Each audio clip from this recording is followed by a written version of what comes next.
السلام علیکم ګرانو کتونکو زه یم تفهیم. وعلیکم السلام شاجي.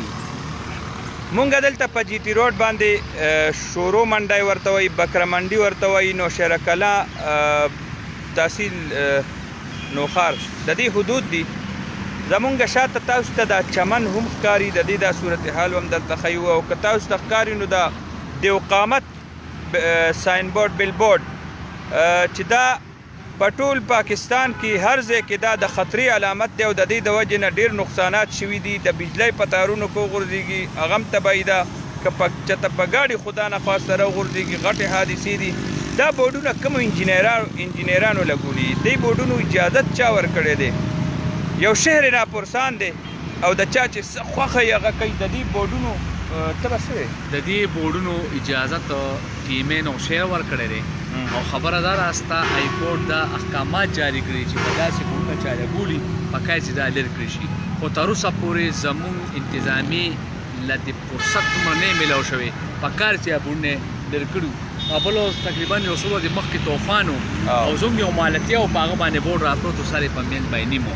نو مهرباني وکړئ موږ ډیپټي کمشنر صاحب ته ځینې نور واکچارو ته دا مطالبه کوو چې برای مهرباني په دې باندې سخت نوټس والي دا بورډونه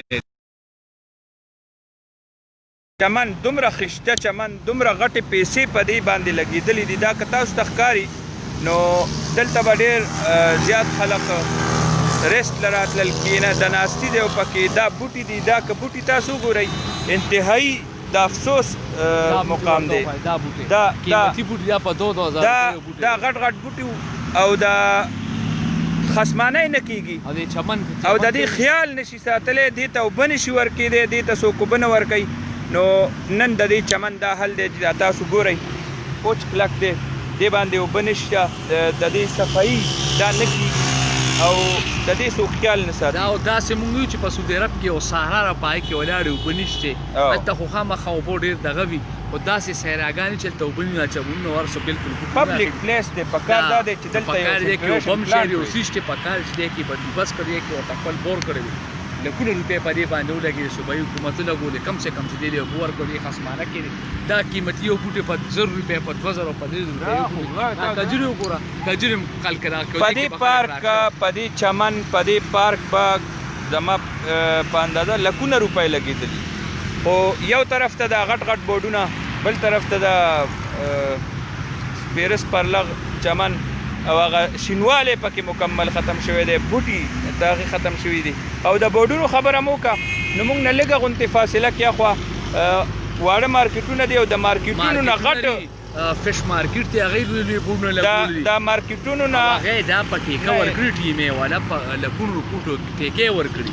د مارکیټونو نه غټ د دوکانونو نه غټ بورډونه په هغه مارکیټونو لګېدلي دي. نو خدا نخواسته که داسې طوفان راشي، زور راشي او دا د غټې حادثې سبب جوړ شي نو ټیمې نوخار به د دې ذمهواري، NHA به د دې ذمهواري، صوبایي حکومت به ذمهواري، مرکزي حکومت به ذمهواري، وینې به څوک د چا په لاس باندې تلاش کوي.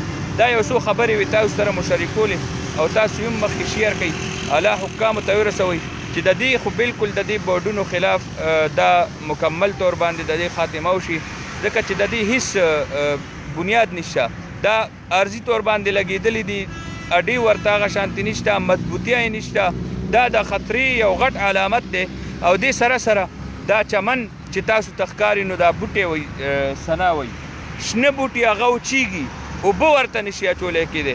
نو ستاسو په ذریعه ستاسو په واسطه دا ویډیو که تاسو زیات شیر کوئ او اعلی حکامو ته هم دا اوازونه رسي او دې بوټو ته اوبه واچولی شوي، دې چمن ته اوبه واچولی شوي، دلته څوک سوري ته کېناستل، په دې چمن باندې څوک یخ شول، دلته به چا اوبه وڅښلې، نو د هغې ثواب به تاسو ته هم رسي. ګرانو کتونکو دغه تازه ترین اپډیټ و او موږ وایو چې تاسو سره یې شیر کړو. را روانې لایو پورې تاسو نه اجازت غواړو. د الله په امان.